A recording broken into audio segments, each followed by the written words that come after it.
So the first thing that I feel like we should talk about is the Chiefs Falcons. First thing I want to say, are we shocked? Not even the slightest bit. The Chiefs got the call, and it's really to the point where nothing. They're not even hiding it. Nothing in the Chiefs game is consistently called across the entire NFL, because in every single NFL game, that's a pass interference call in the end zone. They should have got the ball in the one, whatever. Then I want you to comment on that. And the second thing that I want to bring up, Patrick Mahomes has not been playing good football, plain and simple. We heard about how high flying this offense was going to be and how great it was going to be. Xavier Worthy's not good. I think Rashee Rice is legit. Travis Kelce has taken a very big step back. And if it wasn't for Harrison Butker being able to nail 50-plus yarders and the refs, I think there's a real conversation to be had that the Chiefs could easily be 0-3. Yeah, I mean, I think all of their games have been one-score games. Yeah. The call in the end zone was crazy. That was clearly a pass interference on Kyle Pitts. I don't know how that goes uncalled, but like we said, the Chiefs end up getting those types of calls, and nobody else does. It fits into the Kirk Cousins primetime narrative, which is unfortunate because I think he played better than Patrick Mahomes today. Yesterday, sorry. Falcons couldn't run the football, which hurt them, but I think you're right as far as everything else that you mentioned. Rashee Rice is nasty. 12 for 110 and a touchdown. And there was something that there was a point where Collinsworth on the broadcast last night said like that Rashee Rice was like the complement to Travis Kelce.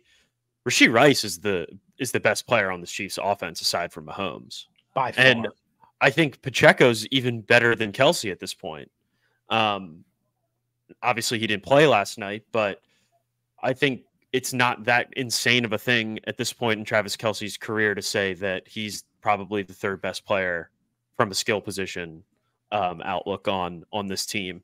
But yeah, another game too with Harrison Butker, 3 for 3 on field goals. He did miss an extra point, but he had 10 points. He was contributed to 10 of the Kansas City Chiefs 22 points. Just a tough one. This was another one that the Falcons probably shouldn't have lost. No, they shouldn't have. One thing that I feel like was worrisome if I'm a Falcons fan is what was with Kirk throwing ducks last night. Yeah, there was a couple throws where I was like, that wasn't really great. No, it was a complete duck. But I don't know. I guess maybe that's just what happens when you start to lose some arm strength at age 35, and maybe your like lower half is also coming off a leg injury. Well, like I can imagine how you probably can't generate the same type of like power and momentum through your legs up to your arm as you start to get older, and I would imagine that's kind of what comes with it is bad throws here and there.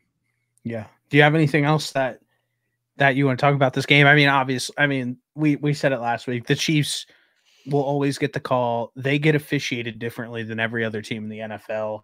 If you don't think that, you're insane. And you're probably on the Mahomes bandwagon and the Chiefs bandwagon, but they are just not a good football team. And somehow the ref show always bails them out. It's really frustrating to watch. And yeah, I mean, that's pretty much all I have to say about that. I do want to shout out Brady. He did predict a Justin Simmons interception, which he did have one of those last night. Mahomes threw probably should have had like 3 picks. Yeah.